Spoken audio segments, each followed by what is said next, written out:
5-second exhale for about 5 rounds here.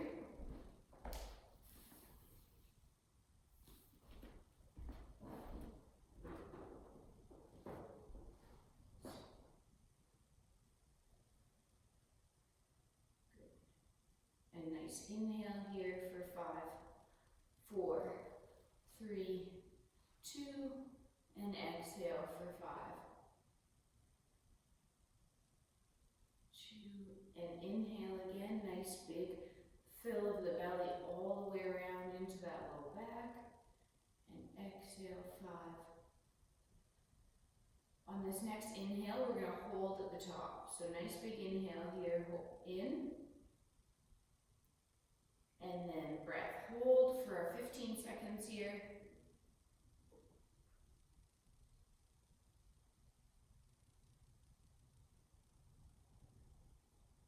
5,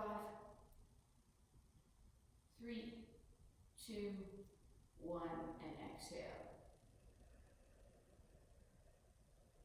Great. If you're lying down, slowly come to your chair. That get up, making itself seen here. The get up, the get up. Okay. Starting at our feet. Little scooch forward. At our feet, sitting up nice and tall first and foremost, always. Lifting those big toes. And today we'll spend just a little bit of time, so do both right and left sides here, as we keep our 4 toes heavy and lifting up the big toe for 10, 9, 8, 7, 6, 5. We're still sleeping. And then press them down heavy. Alternate to the other 4 toes then, so the big toes stay heavy, and 4 toes lift for 10, 9, 8, 7, spread, 3, 2, and then down. Perform that one more time each. Lift them up, take a look, big toes up, take a look. Oh, it's so much better this time. What happens is it go off to the side, pull it into the center, torque up, pull, 3 more seconds, 2 more seconds, and then down. Great job. And then last time here, other 4 toes on both sides, heavy through the big toes, that inner side, that big toe mound, heavy for 5, 4, 3, 2, and then down.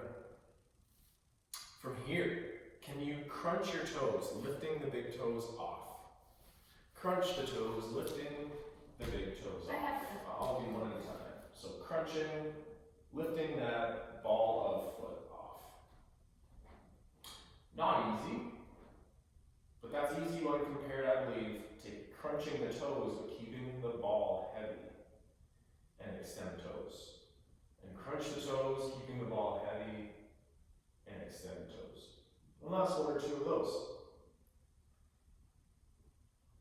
And if you did it on both feet, that's great. Excellent, even things out here. So again, using the toes to flex, that's important too. Okay. Returning back to the feet then, try pulling a foot off a floor without it going anywhere. Be imaginative, pretend before we actually try to do it. So I'm going to sit tall, place my hands on my knees here, and one at a time I'm going to start with this one right here. I'm pulling down on my shoulder and pulling up off of the floor, creating tension, and that should feel quite live and rigid through this side of my body here on the left for 2 more seconds, and gently relax that. Same thing, other side now. Pack this shoulder, brace the core here, and pretend to lift this off. Create tension to make it tough work to lift that off for 4, 3, 2, and slowly relax. Whew. I hope that feels lit on those abs. Get those abs turned on to help us with that. Same thing one more time each side. Sit tall, pull off. Pulling off, which is flexing on the hip. And for 5, 4, 3, 2, relax. Other side, same thing. Pretend to lift the foot, pack a shoulder, and go. 10, 9, meeting tension in the middle. Build this tension right here for 4 more seconds. 3, and 2, and relax. Okay, sit up tall, Maybe grab the sides of the chair just for a little bit extra stability that we don't get into that rounded, schlumpy back. Sitting up tall. And from sitting up tall, hands hips, hands chair, extend the knee. Very slow now, with tension and control, extend the knee. Can we roll in and out of that hip socket? This is what your foot would look like if you're not doing it, right? So, not this one. Instead, rotating from the hip. And our knee is extended, and last one or so of those. And then gently, with tension and control, flex or bend the knee, and return to the floor. Same thing other side. Lift and extend the knee with nice patience and control. This is the foot moving, so maybe wiggle the foot a little bit. That's the foot. That is what our hip would look like, or feel like perhaps, if we started turning that nice lock and key in our hip. And perform that for one or two more each there. The knee will want to bend, so you're encouraging it to stay nice and straight. Finish in, tension and control down. Excellent. Next, try to bring that ankle to the knee again. So we're going to sit nice and tall, push one foot heavy in the floor with our nice core brace, and lift an ankle and to get it on that knee. That was hard. For here, hike a hip a little bit and just try to move the knee by hiking a hip. Hike. That's okay. It's better if we could also, in addition to that, move like a door in that hip socket as well. So for nice controlled repetitions, pull up.